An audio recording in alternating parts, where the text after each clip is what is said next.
I moved to Alaska 3 years ago. Not for the beauty, not for the air, not for the so-called freedom people always ramble about when they pack their lives into trucks and drive until the interstate turns to gravel and their cell signal cuts out. I moved here to disappear, not from the government, not from anything cinematic or cool, just from myself. I'd wake up in my apartment in Portland with this full-body ache, like my soul was bruised. I'd stare at the mold on the ceiling, waiting for something to matter enough to get out of bed. Deadlines didn't. Rent didn't. I was slowly humiliated by the life I had, watching it rot around me while I did nothing about it. My therapist said I needed a reset. What I needed was silence. Real silence. The kind you only get in wilderness so vast, it can forget you're even alive. So, I found a listing buried in an obscure subreddit. Off-grid cabin, 28 miles from Talkeetna. Solar, wood stove, creek nearby. The guy selling it was a wiry hermit with skin like leather and eyes like frostbite. I think his name was Clay. When we met, he barely spoke beyond pointing at things with knees and listing the number of wolves, bears, and mistakes the last guy made living out here. I paid in cash. He didn't ask for a receipt. The first few weeks were everything I hoped for. White noise snow, the bubbling of the creek, no neighbors, no bills, no emails. I chopped wood, read by flashlight, listened to the wolves howl from a safe distance, and cooked rabbit stew like I knew what I was doing. But 3 weeks in, things started to feel misaligned. It wasn't big at first, just little things. My axe missing from the stacked log pile and later showing up inside, by the stove, when I was sure I'd left it outside. Or the smell of something strange on the wind, like raw meat left too long in a cold pan. Not rotting, exactly. Just wet. Sweet. Then came the knocking. 3 small raps. Not loud, not urgent. Knock, knock, not knock. I thought it was a branch at first. Wind snapping a loose pine stick into the cabin wall. But when I stepped out onto the porch, nothing. Still trees. Dead cold. No wind at all. I even walked a few yards out, crunching through the snow to double-check. No tracks. Just me, the trees, and the stars overhead, looking like pinpricks jabbed through black skin. I told myself I was overreacting. Cabin fever is just boredom with insulation. I chugged the rest of my whiskey, curled up in my sleeping bag, and tried to forget about it. But then it happened again, and again. Always just after midnight. Always 3 knocks. And then I saw him. It was maybe 4 days into this pattern. I had decided to stay up, to wait. I sat in the dark wood stove burning with a low flicker, creating shadows on the cabin walls that danced with every creak and shift of firewood. I didn't have any cameras or motion lights, just a flashlight and a 12-gauge shotgun resting beside me. I waited, and at 12:42 a.m., he appeared. At first, I thought it was a tree, a shape in the dark, an outline. But it moved, leaning forward, peering in through the frosted lower pane of my front window. Its face was stretched, unnaturally long, and pale in that almost blue-white way of body parts kept too long in deep cold. The eyes were the worst part, not because they were glowing or monstrous or alien. It's because they looked interested. Speechless. Glistening black jelly orbs that locked straight onto mine. I didn't scream. I didn't run. I couldn't. I just stared back, heart cracking against my ribs, one beat at a time. I blinked, and he vanished. No footfalls.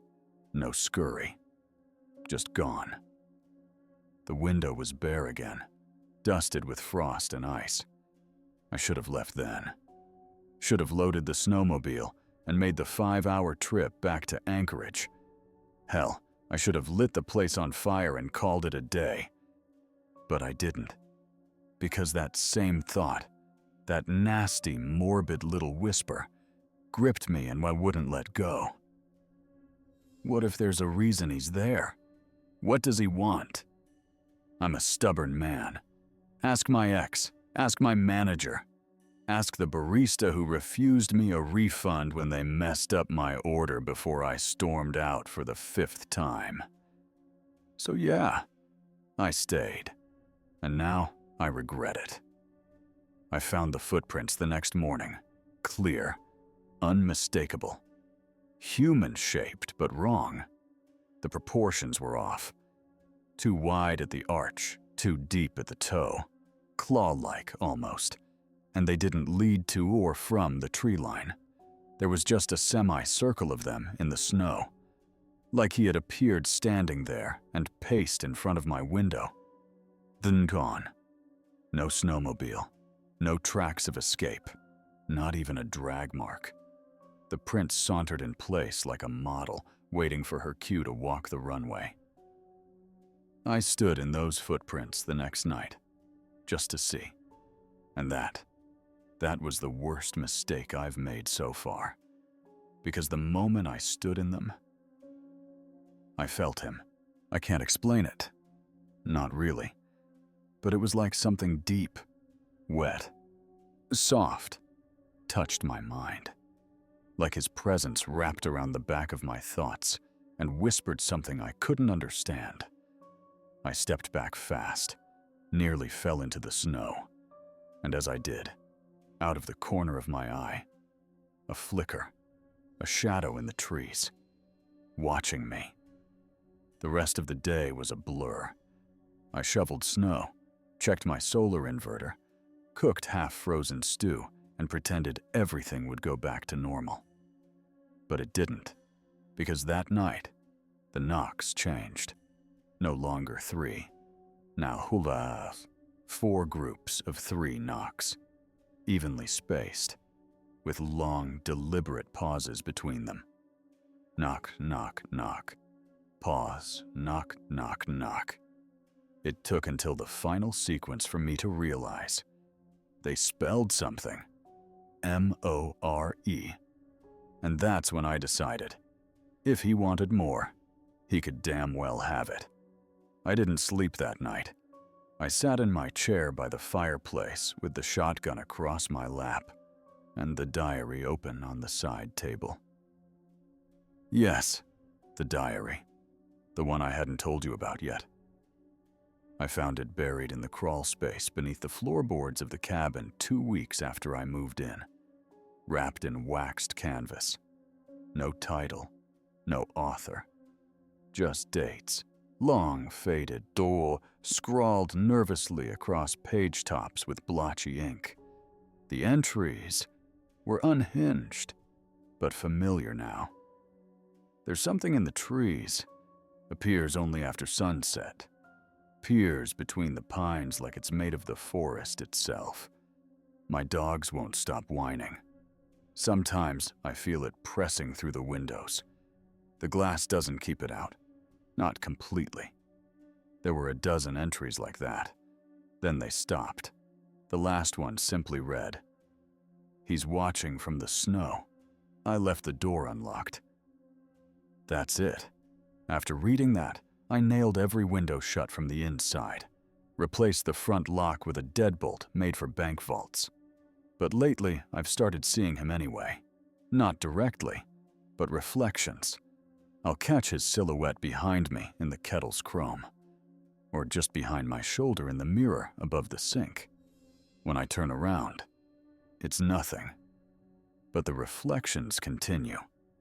Last night, I saw him squatting on the roof behind me in the window for 7 full seconds. I don't know how long he's been getting in. I don't know if he ever even left. It's not just me losing it. I don't believe that anymore. because last week, a plane crashed not far from here. A Piper Super Cub, small bush plane, probably private. I watched it stutter over the horizon, its sputtering engine echoing like the cough of a dying beast. I saw it drop just beyond the tree line past milepost 14, and I was the only one nearby. I got on my snowmobile and followed the plume of black smoke, expecting flames and twisted metal. I found neither. There was wreckage, sure, still warm, belly up in the snow. Pine needles clumped over tubing and charred luggage scattered like a bird strike. But there was no pilot, no blood, no body parts, not even footprints leaving the crash. Just an open cabin door and a thick trail of black sludge. Some noticed led it into the woods for less than 20 yards and stopped, like whatever had been there had been dragged into the sky. Later that night, I sat on the edge of my porch, watching the tree line. I didn't realize I was holding my breath until the air turned sharp. My lungs burned. I exhaled in a panic, choking on the cold. And there, between the sharp limbs of twin firs, I saw movement. Not the twisted man. A child. Small. Ragged. Maybe 6 or 7. Wearing no shoes, no jacket, limbs pale and stiff. She didn't blink. Her eyes were sunken into her face. She waved at me. Slowly. Then her head snapped sideways like something grabbed her hair and yanked, and she vanished behind the trees. I slept with the lights on for the next 3 days. I've started to wonder now if the twisted man is truly alone, or if he was ever alone at all. What if he's just the first one? What if there are others? Hierarchies? Rules I haven't figured out yet? If he's watching, it means he's learning. Maybe he's waiting for something. Tonight I heard a voice outside. Not a whisper. Not wind. Words. Human. Croaked from behind my cabin. I was brushing my teeth with melted snow water when it came. Joshua. Yes, my name. I stood staring into the cracked bathroom mirror, foam sliding from my lip and dribbling down my chin like drool. I didn't move. It came again. Joshua, let me in. The voice wasn't angry, not threatening. If anything, it was pleading, like an old friend asking for help. Broken, weak. I snapped the flashlight off the wall and crept outside without turning on the overheads. I felt stupid walking barefoot into the snow, but I didn't really feel the cold anymore. Adrenaline and confusion had eaten up most of my basic needs anyway. I crept to the back. No one stood there, but something had written a message into the snow. Barefoot prints, dark and wet, spelling out 2 words. Help me. I backed away, flashlight trembling in my hand. For a moment, I saw a second pair of prints converging on the first, larger this time. Deeper. Then, nothing but wind, howling like a choir of wolves. I didn't go back to bed that night. I sat by the wood stove, staring at the flame and wondering when the hallucinations would start. Real hallucinations. Tactile ones. Living ones. Maybe I was already inside one. This morning, I made coffee and found muddy handprints on the ceiling above my bed. And now, tonight, my generator is dead. Solar's not cutting it. The batteries are drained. There's no more power. No more firewood. I've burned half the furniture trying to stay warm. I saw him again just an hour ago. Closer now. His face was on the other side of the burned-through spot in the window insulation. Pale skin sagged like wet cloth across a narrow skull.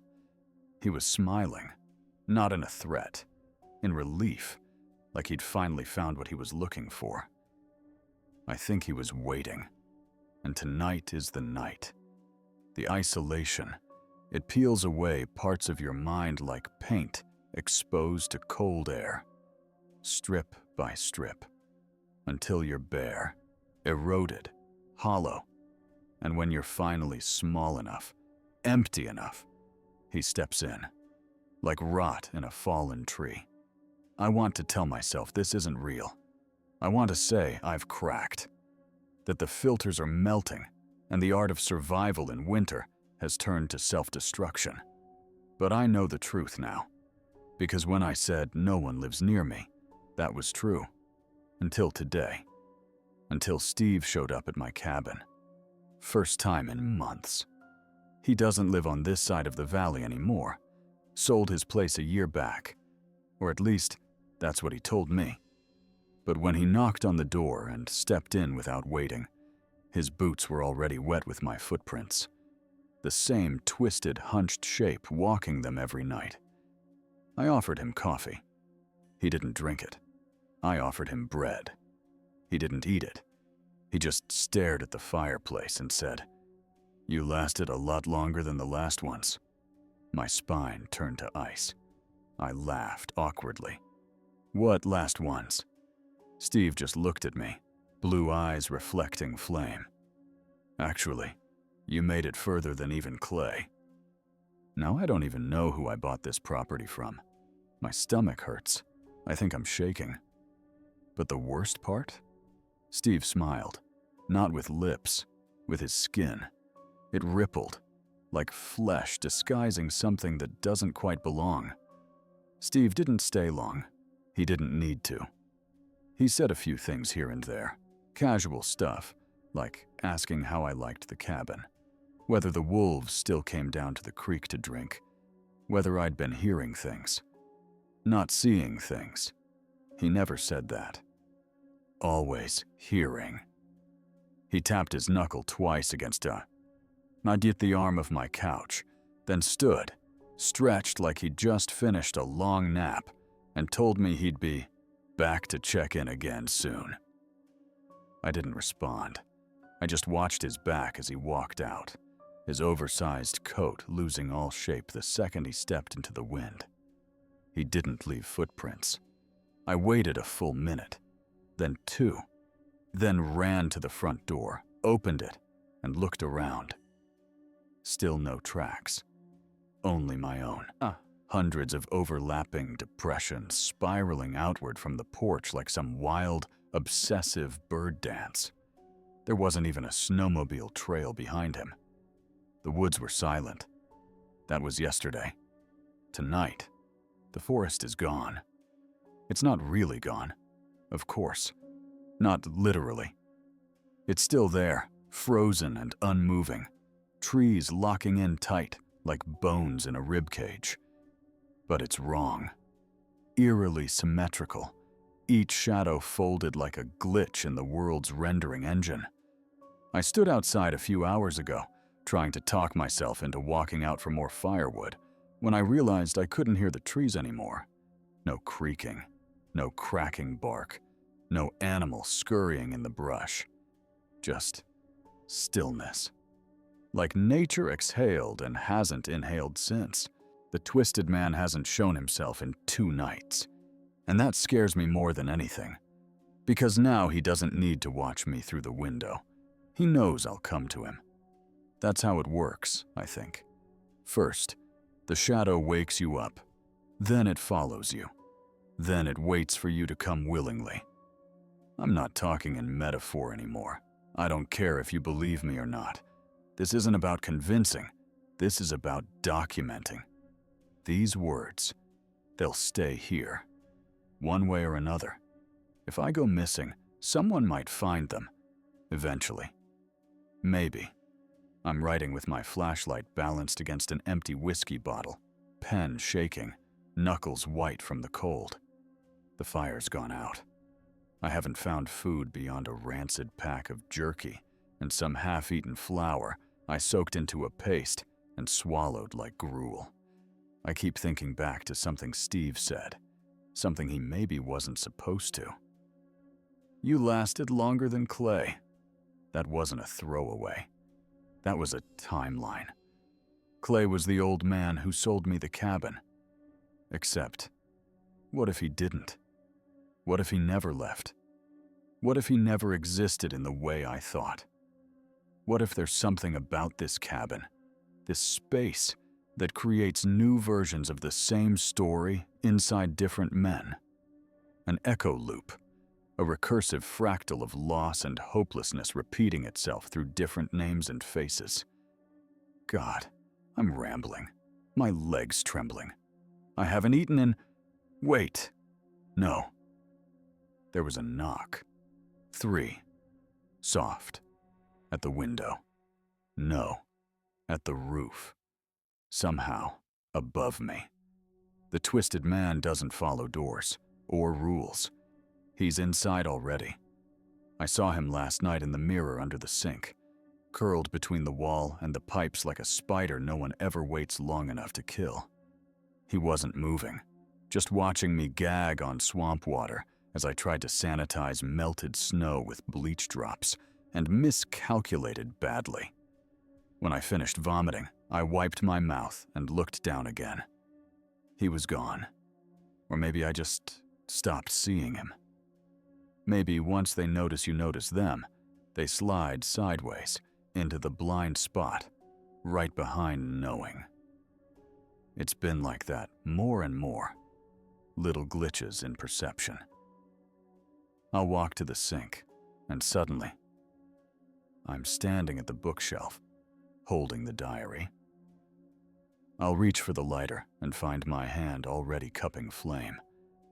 I looked outside last night and saw myself standing out on the ice-covered lake near the trail, completely still. Wearing the same coat, same pants, shotgun leaned against the same ripped shoulder. The second me turned and walked into the woods.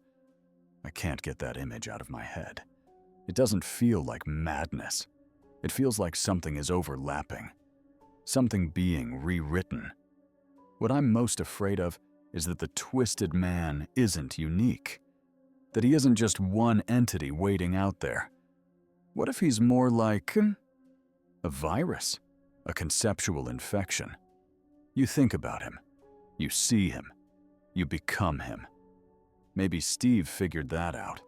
Maybe Clay did too. Maybe that's why this place is full of ghosts that never died. I need to slow down. I heard something else tonight. Laughing. A child's laugh. Warbled and echoing like it came from inside a tin can half frozen in the ground. It came from the fireplace. Not behind it. Inside it. I shoved the poker in as deep as it could go, jabbing, blindly, angrily. Ash rained into the room. Something black fluttered up the chimney, thin and fast. I thought I saw fingers up there, clawing into the soot, then gone. I'm thirsty again. I keep drinking melted snow, even though I know it's not clean. It's black now. Not totally.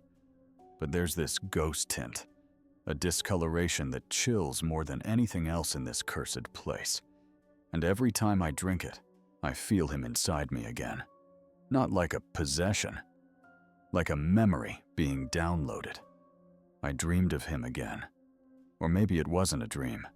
I was standing in the forest, naked, breathing steam as snowflakes floated horizontally past my face like whispers, moving too slowly to dodge. Except I wasn't alone. There were rows of twisted men, hundreds of them, each face slightly different, like a mirror maze created by DNA structures breaking apart too slowly. And they all smiled. They stepped back, opening a path for me, and I walked between them, barefoot, bleeding, smiling back. And then I woke up, still smiling. And the worst part was how good it felt, like I belonged. I don't know how much longer I'll last. I've been marking the wall with scratches for every day I survive, but the scratches move when I'm not looking. Some vanish, some spread.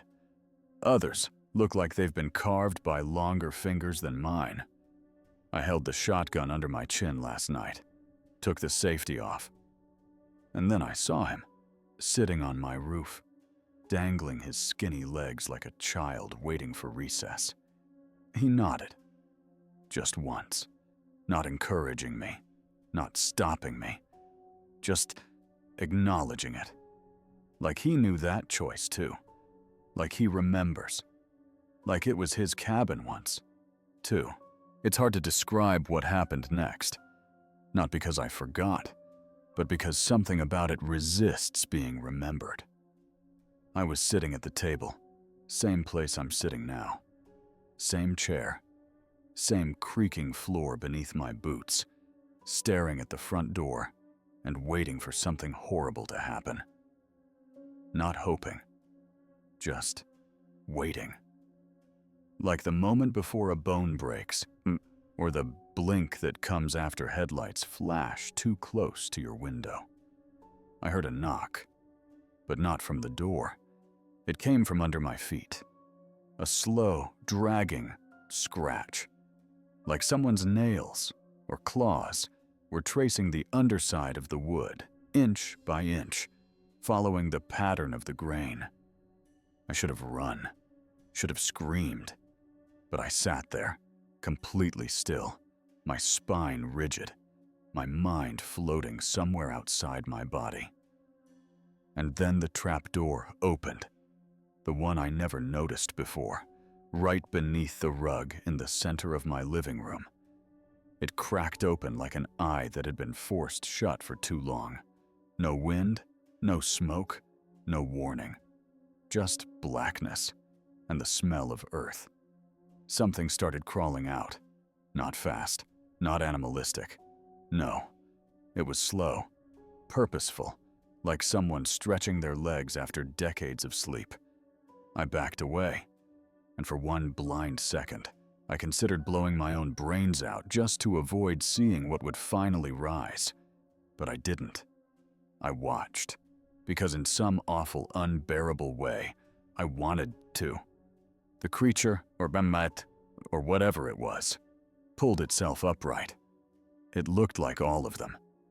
Like Clay. Like Steve. Like that firelight reflection I saw as myself standing on the frozen lake. But twisted. Its arms were too long. Its neck jerked sideways with every motion, never fully able to hold its head in place. Spine open and exposed like an old book. The patches of hair on its head were wrong too.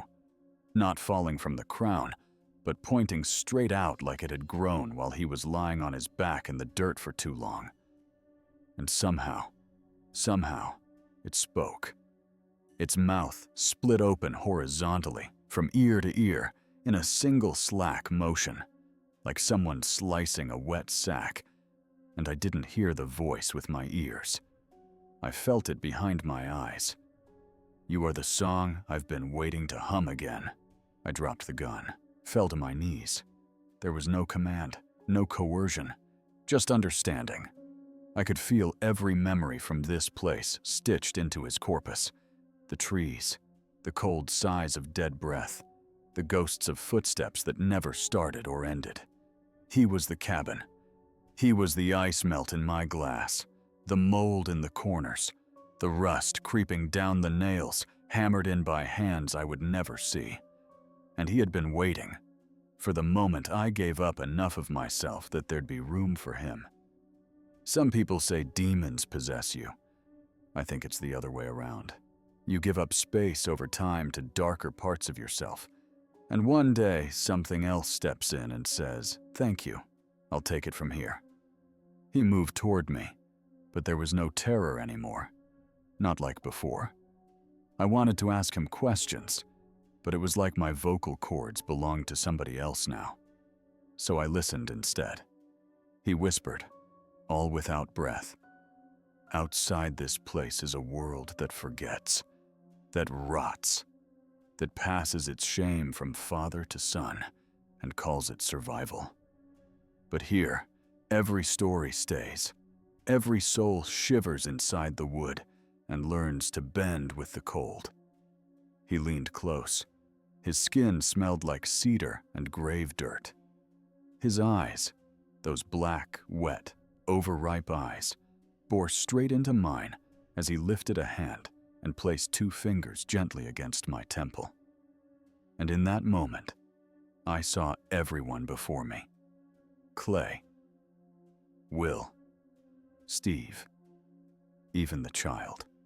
Not victims, keepers, shepherds of solitude, caretakers of a place that feeds on forgotten men and offers them one final thing before they vanish: belonging.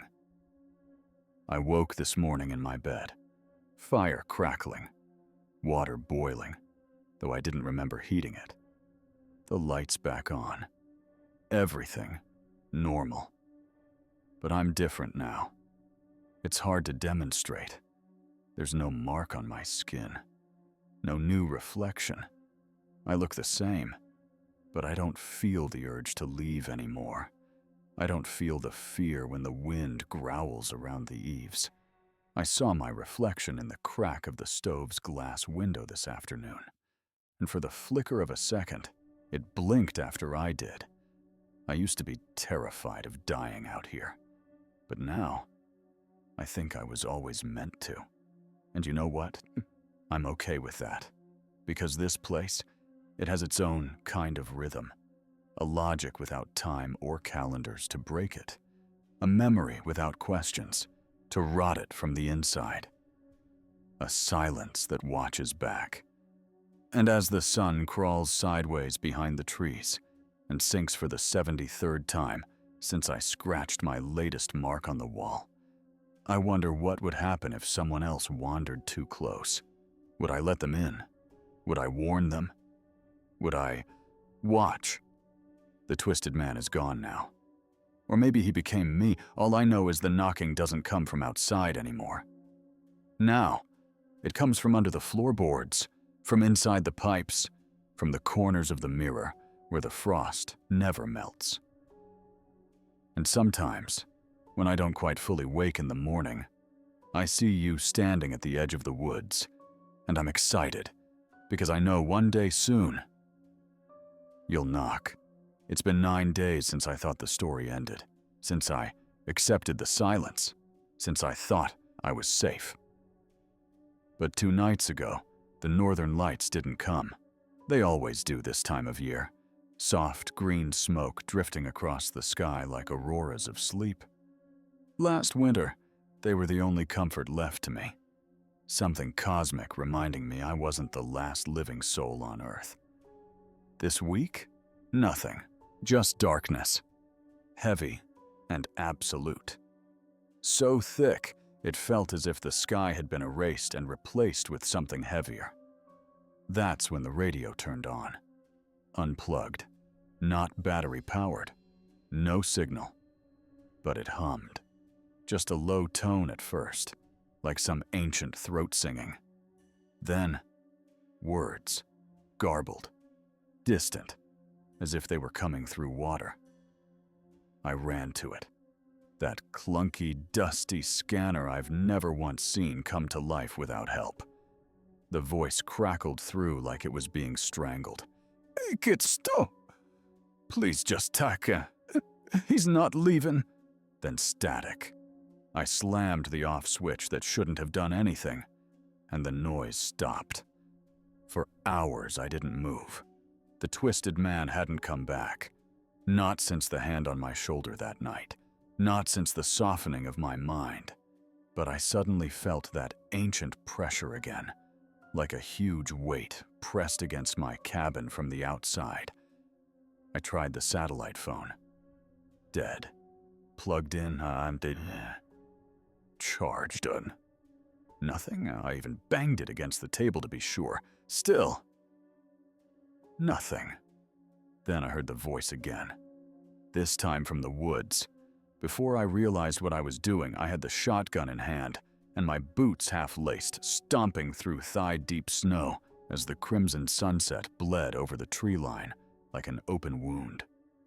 The voice was coming from the lake. Of course it was. The lake where I saw myself, where the girl had waved, where they all led me, It wasn't frozen anymore. It should have been, in this weather. Should have looked like a mirror of stone. But it didn't. It looked black, bottomless, like a tear in the world. And just above the silence, I heard them. Knocks. Not on wood, not on glass, on ice. From underneath. Seconds passed. Then bubbles floated up, bursting sluggishly at the surface. A shape rose beneath it. Not the twisted man this time. Something bigger. Impossible eyes glowing faint green, like the auroras that had vanished. Arms like stilts. Mouth like cave entrances, carved into a cliff wall. I didn't wait to see more. I ran. But the woods weren't right when I turned around. No longer familiar. Trees twisted in wrong directions. Branches curved like rib cages. The snow fell upward in places. One moment I was 30 feet from the cabin. Next, I was deeper out than ever before. My compass spun wildly in both hands. No north, no south, only in. Inside the woods, inside the spiral, something was rearranging the landscape. Or maybe me. When I collapsed from exhaustion, I tilted sideways into the snow, certain I'd pass out and never wake again. But I didn't pass out. He was waiting. The twisted man, kneeling beside me. Not moving this time, just smiling. His head tilted sideways, back arching the wrong way. He reached forward and touched my chest, not to hurt me, to return something. A memory rippled through me before my eyes shut. A different man, dressed in a blue parka, crawling across the same trail. His arm bent backward, bone exposed, eyes wild, panting. He didn't get far before something blurred through the trees and yanked him into the dark. His name was Caleb, I think. I've never met him. He's never been here. But I remembered his last moment, like I'd lived it, like it had been mine. I awoke at the edge of the cabin. No trail, no injured leg, just footprints behind me. Dozens, hundreds, all leading away from the lake to my door. When I opened the lock, something waited inside. A new note, taped to the inner side of the window where he used to look in. It read, "It's your turn to watch." No name, no signature, just the words, scribbled in blood that had already begun to flake and dry. Since then, I've felt it. A change. When I sleep, I wake somewhere else for minutes at a time. Once I stood above a sleeping teenage girl in a tent on a hillside. Another time, outside a broken apartment window, glass crunching under my bare feet. Always outside, always watching. And worst of all, I like it. It's as though something in me whispers gently, "This is what you were made for. You don't need answers, only cold and quiet, and the eyes of others to find yourself again." When people say haunted, they think of ghosts. But I think maybe it's the observer who eventually becomes what haunts. The twisted man doesn't chase you. He waits for you to become him, to inherit the role, to take up the posture and the stare and the ruined grin. So now I sit here, fire low, pen near spent, and I realize something terrible. I'm beginning to understand why he smiled the way he did. It wasn't madness. It wasn't malice. It was peace. He wasn't alone anymore. And soon, neither will I be.